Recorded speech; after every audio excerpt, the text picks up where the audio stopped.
اللہ کے محبوب علیہ السلام کا ایک اور فرمان سنیے.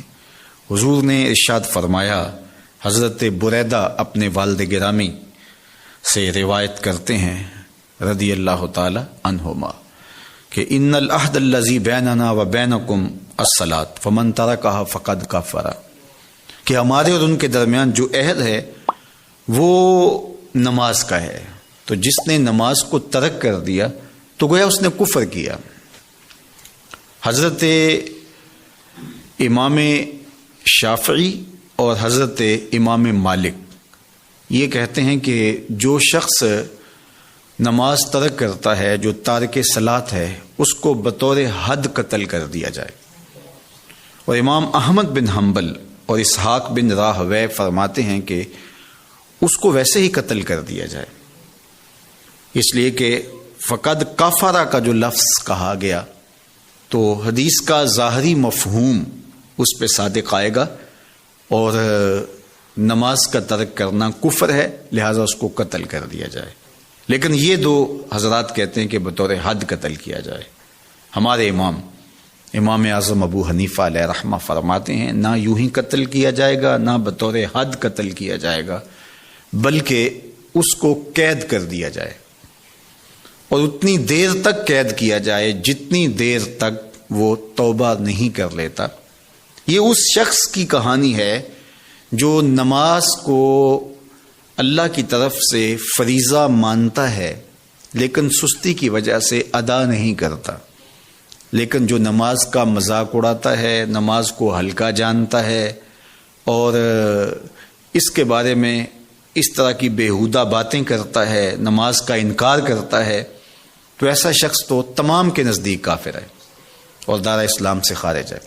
لیکن جو نماز کو فریضہ مانتا ہے لیکن سستی کی وجہ سے نہیں پڑھ سکتا، تو اس کے بارے میں یہ تین موقف میں نے آپ کے سامنے رکھے ہیں. ایک حضرت امام احمد بن حنبل اور اسحاق بن راہویہ کا، وہ کہتے ہیں کہ اس کو قتل کر دیا جائے، اور امام شافعی اور امام مالک کہتے ہیں بطور حد قتل کیا جائے گا، اور حضرت امام اعظم ابو حنیفہ علیہ رحمہ فرماتے ہیں کہ اس کو قید کیا جائے اور اتنی دیر تک قید رکھا جائے جتنی دیر تک وہ توبہ کر کے نماز پڑھنے کا وعدہ نہیں کرتا ہے.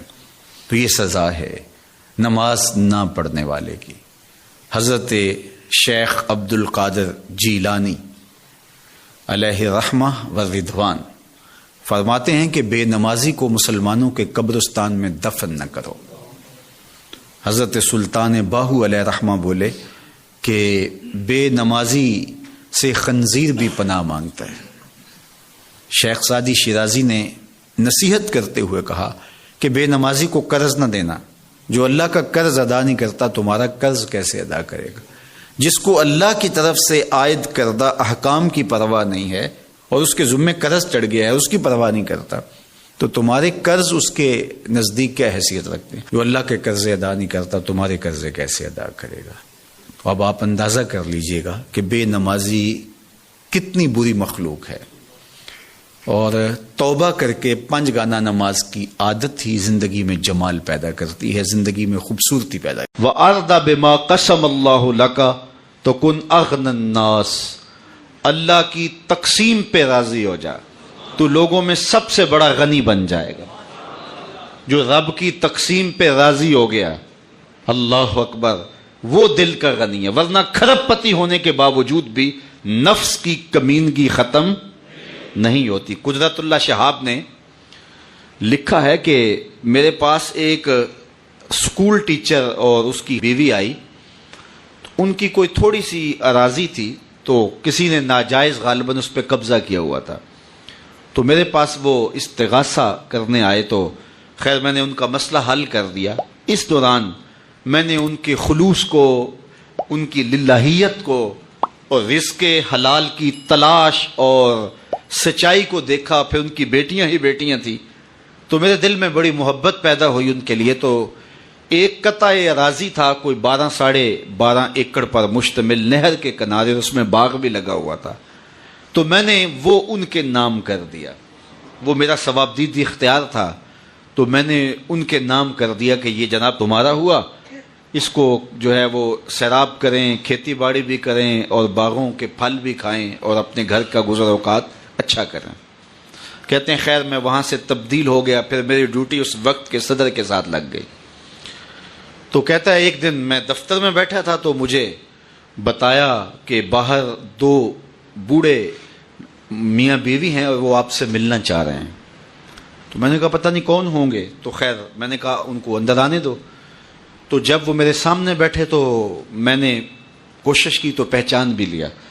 تو انہوں نے کاغذات میرے ٹیبل پہ رکھے اور کہا کہ جناب آپ نے آج سے اتنے سال پہلے ہمیں اتنی زمین الاٹ کی تھی, تو اللہ کا شکر ہے ہم نے ساری بچیوں کی شادیاں کر لی ہیں, خود بھی حج کر لیا ہے, اور اتنے پیسے ہمارے پاس جمع ہیں کہ ہم بقیہ زندگی آسودگی سے گزار سکتے ہیں. تو یہ کاغذات ہم واپس کرنے آئے ہیں, یہ کسی اور مجبور کو دے دیں. اللہ اکبر. کہتا ہے کہ میں نے ان کو کہا کہ آپ اپنے بیٹیوں میں تقسیم کر دیتے. انہوں نے کہا ان کو اچھے گھروں کے رشتے مل گئے, چلی گئیں, کوئی ضرورت نہیں ہے. تو اب ہم بھی موت کے کنارے ہیں, تو یہ آپ جس کو چاہیں دے دیں, ہماری جانب سے اختیار ہے, تو ہم سائن کر کے دیتے ہیں. کہتے میں نے ان کو ضد کی, لیکن انہوں نے کہا نہیں یہ بس ٹھیک ہے, ہماری ضرورت پوری ہو گئی ہے, آپ کی مہربانی کہ اس وقت ہم بڑے ضرورت مند تھے, آپ نے ہماری ضرورت پوری کر دی. انہوں نے سائن کر دیے, چلے گئے. میں صدر پاکستان جو اس وقت کا صدر تھا, اس دور کے صدر, وزیر اعظم اور اس قدر کے آیان سلطنت سے تو وہ کہیں اچھے ہوں گے. تو کہتا ہے اس کے پاس گیا اور مجھے بڑا اچھا لگا کہ یار اتنے غیرت مند اور اتنے قناعت شیار لوگ ہیں. تو میں نے کہا کہ حضرت ایسے ایسے میرے پاس 2 میاں بیوی آئے تھے, اور اس طرح میں نے کسی زمانے میں ان کو ایک قطع عرضی دیا تھا, تو اب وہ سائن کر کے مجھے اختیار دے گئے ہیں کہ جس کے مرضی نام کر دیں. میں نے صدر صاحب سے یہ بات شیئر کی, انہیں بتایا کہ خوش ہوں گے کہ میرے ملک میں ایسے لوگ ہیں. تو انہوں نے کہا بہت اچھا, اور ساتھ ہی کہا کہ یہ میرے نام کر دو. تو مجھے بتاؤ کہ وہ امیر ہوئے یا وہ امیر ہوا؟